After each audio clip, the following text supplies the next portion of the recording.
Thank you for having me. So good to be with you all. I was telling Mark that I have been tuning in almost every day for the last few weeks. So nourishing to be with you all. Um, so this week's parsha is Lech Lecha, and it is this notorious journey that Avraham or at this point it's Avram and Sarai take. And the idea is, they're told to go within themselves, to go with themselves, and to a place that they don't know. They don't know how they don't know what's there. God is going to reveal this place.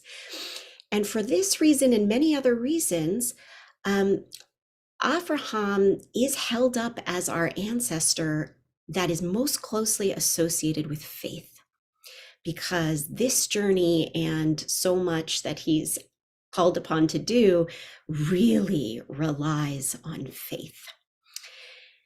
And every time I read this parsha, I'm like, I forget how much Avram wavers and wobbles and is scared and says to the divine, like, time is running out and I don't see the thing you're telling me I'm going to see. And I'm scared. And, this doesn't look like it's panning out very well. And it's always very moving because it so goes to this bottom line point that faith does not mean that we don't doubt, and faith does not mean that we're not scared, terrified even. There's a word in this week's parsha where actually there's a sentence. It says, "Now the sun was ready to set, and a deep sleep fell upon Abram, and behold, a terror, v'hinei emma." A great darkness was falling upon him. So this is not the only time. He's really scared throughout. The journey is not a smooth one, but in this one moment, like, he feels a terror. And it's so relatable, at least to me. The fear is so present. And when I reach for models of faith, of the kind of faith that you think about when you think of like unshakable faith, like it feels like there's no question, I believe this thing, and I'm moving forward with this kind of unshakableness. That's not our model.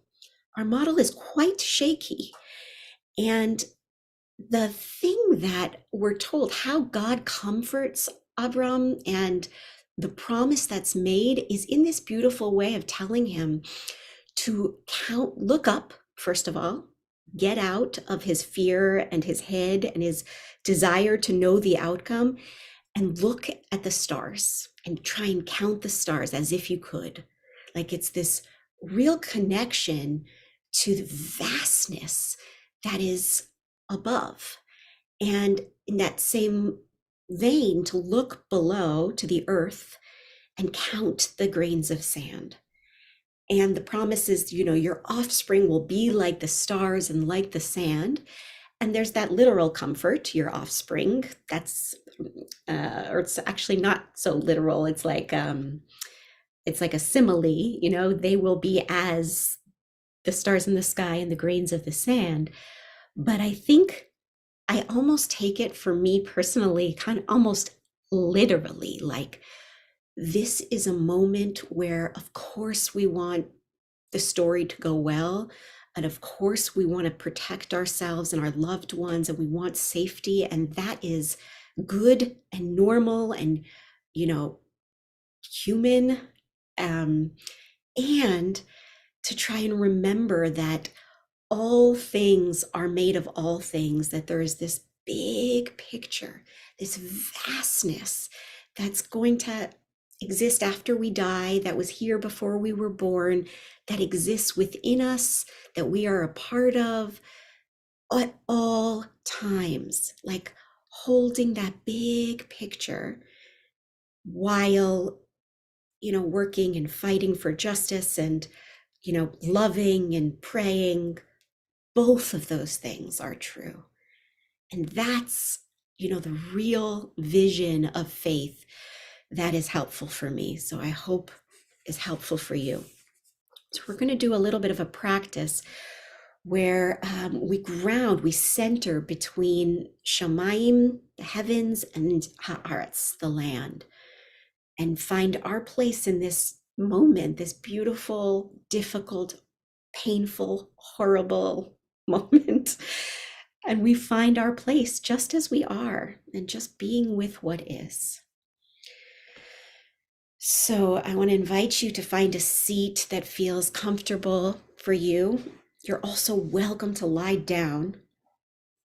I've been doing a lot of meditations the last few weeks lying down. I needed a lot of grounding. So if that's you, please feel free to take it.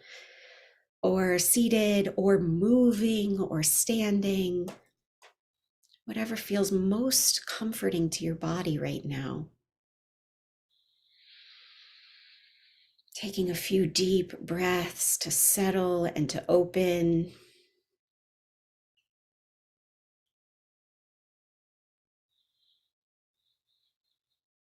Relaxing the shoulders. Releasing anything extra.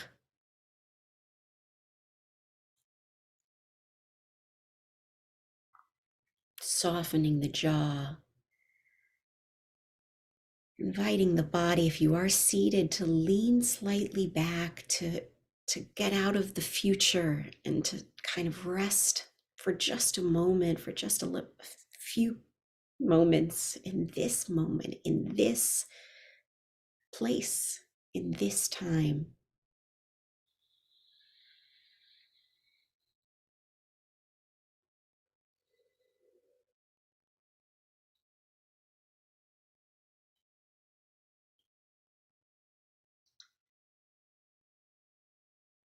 You can really connect to the bottom part of your body as it's seated, as it's connected to the earth underneath you. Or if you're standing, you can feel at the bottoms of your feet connection to the earth.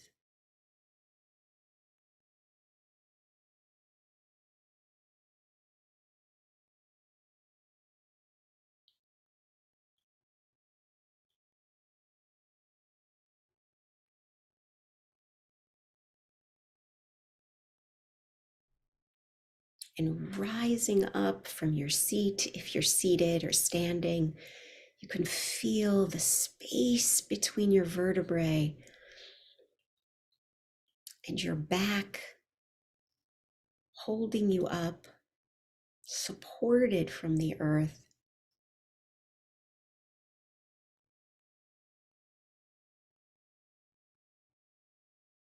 Made of all of the elements,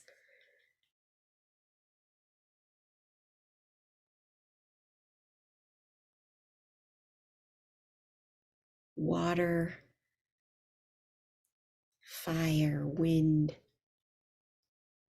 earth.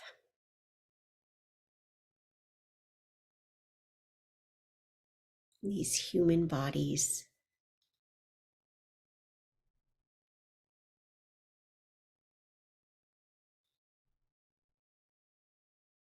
Connected in this moment and all moments to all of life, to one another.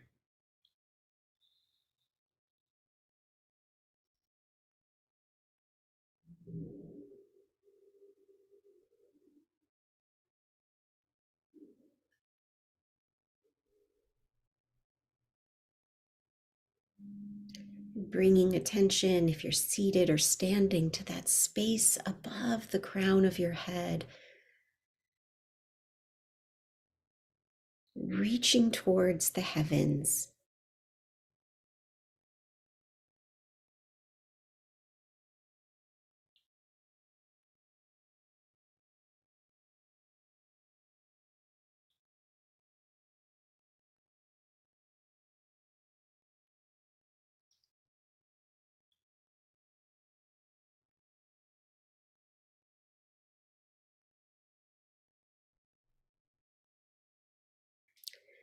You can imagine your whole body kind of like a channel of breath, of life, of light, moving between the heavens and the earth, all around and all sides, encased in love.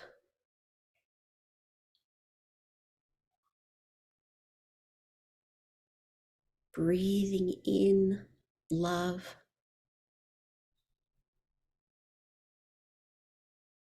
breathing out love.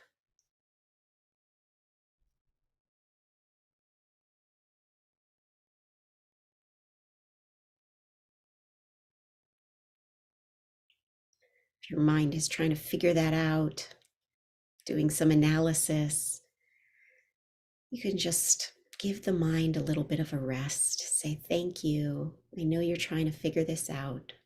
I know you're getting caught in stories and worries, questions. That's normal. It's what the mind does. You can just soften back into the body, back into this moment,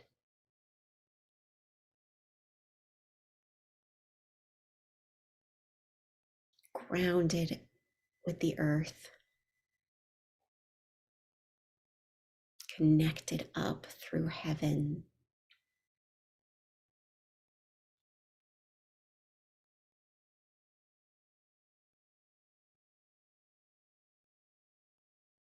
Love moving in and out with each breath.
However you're feeling right now is okay. It can be held in this vastness. It can be held in love.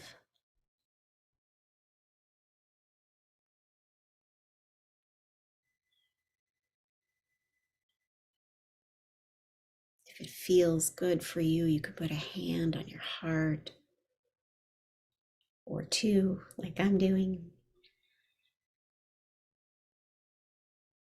You can put a hand on your belly that feels supportive.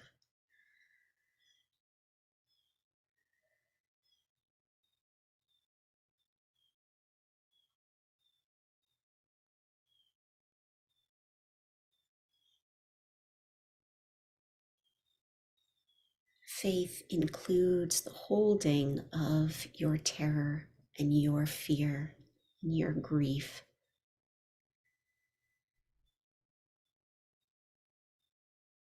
Your confusion or your sadness, just like it holds your joy and your love. It's all welcome here.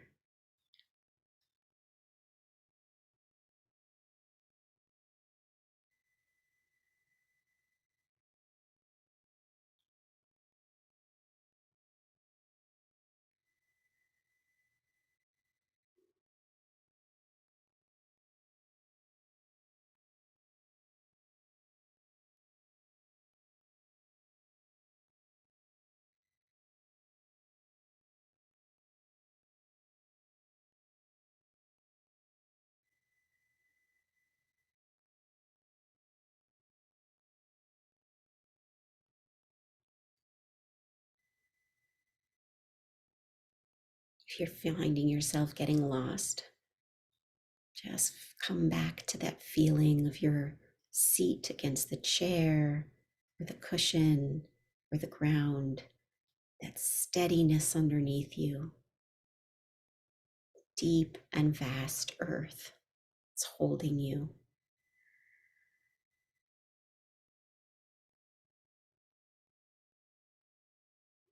Here, this is what is true right this moment.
Taking care of your pain or your fear.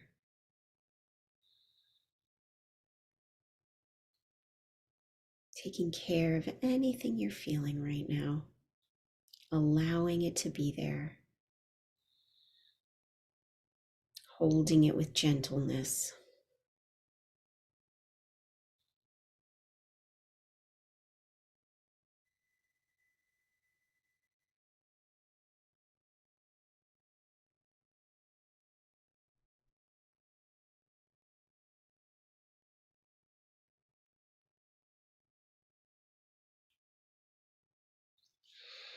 I'm going to read you a poem. You're welcome to just let the words wash over you. It's called Man Doesn't Have Time in His Life by Yehuda Amichai. A man doesn't have time in his life to have time for everything. He doesn't have seasons enough to have a season for every purpose. Ecclesiastes was wrong about that. A man needs to love and to hate at the same moment, with the same eyes to cry and the same eyes to laugh, with the same hands to throw stones and with the same hands to gather them, to make love in war and war in love, and to hate and forgive and remember and forget, to arrange and confuse, to eat and to digest what the arc of history does in very many years. A man doesn't have time. When he loses, he seeks. When he finds, he forgets. When he forgets, he loves. When he loves, he begins to forget. And his soul is seasoned, and his soul is very professional. Only his body remains an amateur forever. It tries and it misses, doesn't learn and is confused, drunk and blind in its pleasures and its pains. He will die as figs die in autumn, shriveled and full of himself and sweet, the leaves growing dry on the ground, the bare branches pointing to the place where there's time for everything.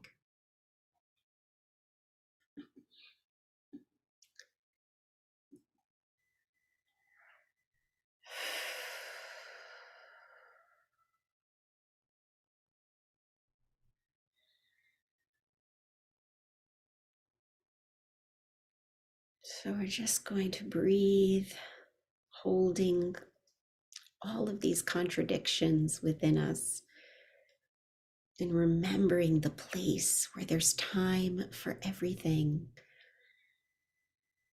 the place around us and within us that is vast and ancient and deep beyond this moment, that is made of love.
Thank you so much, Yael.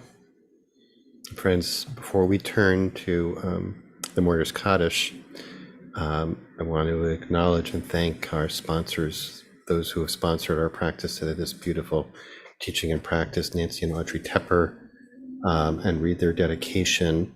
It's dedicated to the memory of Clifford Tepper, beloved father of Nancy and Audrey, who would have been 101 years old today.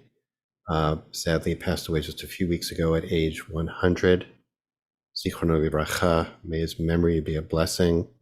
And Nancy and Audrey, thank you so much for lifting up his soul, elevating his spirit, and connecting it with this beautiful practice today, led by Yael. So others who are in mourning or observing a yard site, or if it's your custom or you're feel called to say Kaddish for those who have no one to say, for whom to say Kaddish, you're welcome to do so. Andrew will share the words on the screen. If you're not reciting Kaddish, we hope you'll stay present and offer your support and compassion for those who are. And thanks, Andrew, for sharing the words of the Kaddish. And if you're reciting them, I invite you to join me by rising in body or in spirit. And you can unmute at this time.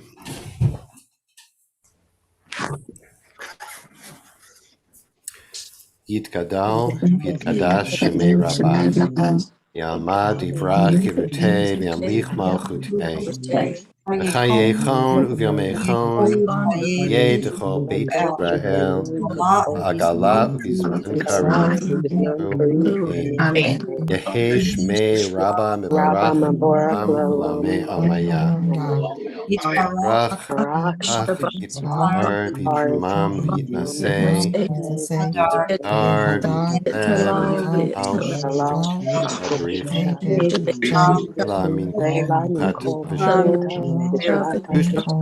V'Nechamata, V'Yiran Ba'alma, Amru, Amen.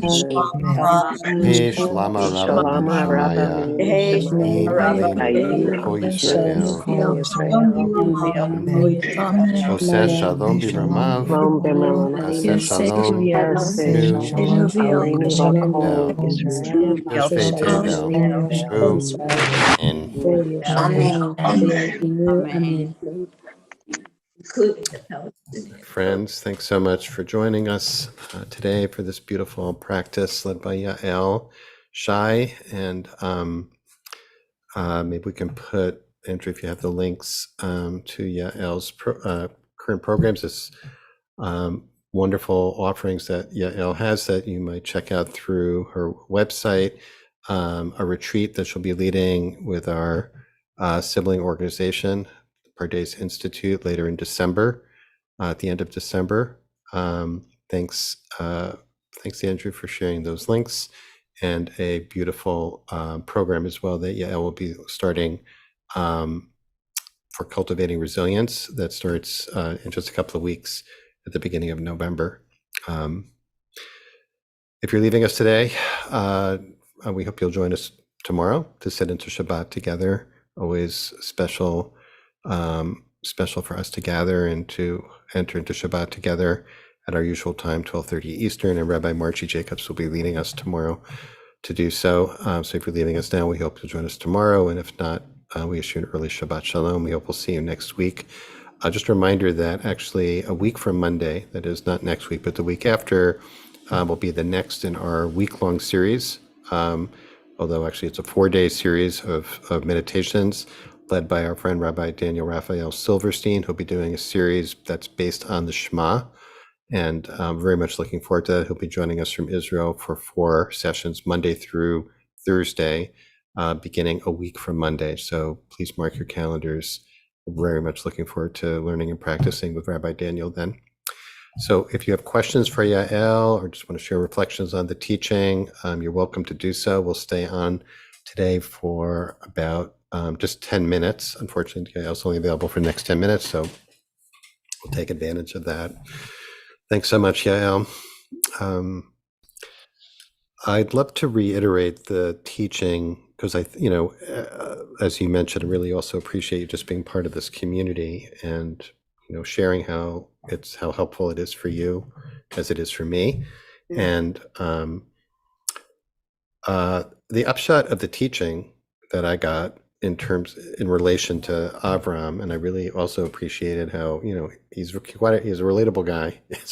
This parasha, except for maybe next week it's a little problematic with the offering his son up, but like this week he freaks. We're with him. He freaks out quite a bit. We can all relate to that. But the part that you referred to in the Torah portion, which is towards the end, I really appreciated you lifting up for us where this dark dread comes over him. It's just like such a powerful phrase. I don't know if it's repeated anywhere else in the Torah, but the Torah's language, as he's coming to the end of his life, and as you said, things aren't, quote, panning out the way he expects. I like that phrase too. It's promise, not getting the promise, but things aren't panning out, and things are definitely not panning out at the moment as we would wish. And this is so. Anyway, this dark dread comes over him. Yeah. And in this kind of sleep, almost in a trance-like state. Yeah. And then there's this reference, as you said, to basically like where God says, look up, look up to the stars. So I just want to reiterate what I heard you're teaching there as practice guidance for us, not just for the sit, but for the day, is stay connected to the infinite. Yeah. Stay connected to the vast. That especially when we are distressed in any way, from mildly annoyed to dark dread. We close in, and this, like as you noted, the stories start spinning, and we start, like the phrase is, we spin out, right? We like skid right off the highway. And it is very hard to maintain this awareness of the big picture, but that's one part. And the other part that you said was, and I also appreciate you saying, like, sometimes you just got to lie down and really, like, your whole body needs to feel the support. I know at the end of the day, when I lie down to go to sleep at night right now, it's just like, oh my God, this is so, oh boy, do I need this. If, regardless of the quality of the sleep, just to feel the whole body supported. So the combination of support of the earth, here's the question. So feeling supported by the earth, or whatever, wherever we're planted, and that kind of ethereal, almost abstract awareness of non-earth, of non-materiality, of pure spirit. I just wanted to invite, I know we only have a couple of minutes, but those are two kind of practice touchstones there. I wanted to invite you, like, how do we go back and forth between them? Do we hold them both? You invited us to sit with connecting heaven and earth. So I took that as holding both. I'm Right. supported and open wide, mind, open wide here. Yes. Yeah. I think for me, it's like, it depends on every minute calls for something else. So, when there is the feeling, even, and not so far away from the truth, but it's not happening in this moment, but the Mm-hmm. feeling of like annihilation, the fear of annihilation, which I think so many of us are feeling to different degrees, depending on where you're living and a lot of other factors. Then to me, I need to feel almost like that first chakra, they call it, that part of the body that's the root that is Mm-hmm. connected to the earth that says, I'm here. Mm-hmm. I'm here. Like, this is real. This is true. And that's important for those kinds of moments. And then other moments when I'm spinning in my head, like you mentioned, and um, I've just been noticing a lot. The reason I wanted to talk about the faith is not just like the Torah portion. It's just like I realized that moments like this kind of shake me out of a lazy kind of a faith where it's just like everything's going to be okay.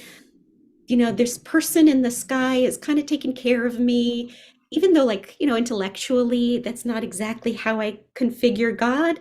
I think I just walk around that way. And I think Mm-hmm. these moments kind of shatter that sense of like, if, sometimes everything is not okay. Like Mm-hmm. sometimes really horrible things happen that happen all the time. But these moments like really drive that home. And that's when like I need to reach for this bigger vision of like, the heavens or the stars. Like I've been thinking about just the word, like saying to myself, like sometimes just like the stars in the firmament and imagining like the earth from far away and being like, okay, this is a moment in time, but like the whole picture is much, much, much bigger. And our people have survived so much. And I don't know, Mm-hmm. for me personally, it's just Mm-hmm. like a call. Sometimes it's a call for bigness, and sometimes Mm-hmm. it's a call for just like stability, Mm-hmm. depending on the moment. That is, it's just so helpful. Yeah. And it's interesting like how easily it is to lose awareness of that, to get, so you alluded to this too. I think, we haven't used the word trauma, but I think it's safe to say this kind of collective trauma. I forget what the word you just used. Basically, I felt like you were alluding to Yes. the dread, right? The Yes. dread of annihilation, Yes. which is a residue of trauma. And I Right. just wanted to invite you to see what wisdom you have on that, on both of just like recognizing that, and Yeah. then how do we meet that and not just get stuck in it. Yeah. And I think part of that is just seeing that, like feeling it, noting, trying to differentiate between our legacy or what we're carrying of trauma in our own life and also Mm-hmm. ancestrally, Mm-hmm. collectively, kind of like noticing that, caring for it, taking care of it, and also like really having a spaciousness as much as possible that it doesn't mean it's happening again. It doesn't mean that that's exactly what's going to happen. Like we Mm-hmm. have a lot of I don't know in this moment Mm-hmm. of what's going to Mm-hmm. happen. And so, both of these things, like caring for the trauma and really as much as possible trying to like stay clear of like this is this moment and the trauma's here, but it doesn't mean it's going to repeat. Yeah, that's really quite helpful. and wise. And Um, challenging. and challenging. Just have to, keep rinsing and repeating over and over. All right, so I think why don't we call it here? So, because I know you have to go, I do want to just leave a moment to thank you and thank Andrew for holding our space, and thank Audrey and Nancy for sponsoring this beautiful practice today in memory of your dad. And may his memory always be a blessing in your lives and a blessing in this world. Already is through this practice today, spreading that. And so thank you so much for that. And we hope to see everyone back tomorrow at our usual time. We'll be led by Rabbi Margie Jacobs to settle, hopefully, together into Shabbat. Okay, everyone. Many blessings. Thanks, Yael. Thank you.